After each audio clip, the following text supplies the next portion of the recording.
ବ୍ରହ୍ମାଣ୍ଡ ଭୂଗୋଳ ଷଡ଼ବିଂଶ ଅଧ୍ୟାୟ। ଅର୍ଜୁନ ଉବାଚ।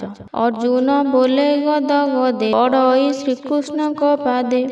କୃଷ୍ଣର ପାଦ ନଖ ପନ୍ତି ଚନ୍ଦ୍ର କିରଣ ପ୍ରାୟ ଜ୍ୟୋତି। କୃଷ୍ଣର ପାଦକେ ହୋଇଲା ଚନ୍ଦ୍ର ପ୍ରାୟ ଝଟକିଲା। ଏ ଅଥ ଫେରି ମୋତେ କହ ମନରୁ ଫେଡ଼ ମୋ ସନ୍ଦେହ। ଶ୍ରୀ ଭଗବାନ ଉବାଚ। କହନ୍ତି କମଳ ଲୋଚନ ଶୁଣ ଭକତ ଦେଇ ମନ। କୃଷ୍ଣଙ୍କ ଅଟେ ଶୂନ୍ୟ ବାସ ଜ୍ୟୋତି ରୂପରେ ସେ ପ୍ରକାଶ। ଅରୂପ ଶୂନ୍ୟ ବ୍ରହ୍ମ ଜ୍ୟୋତି ସେ ପାଦେ ଥାନ୍ତି ନଖ ପନ୍ତି।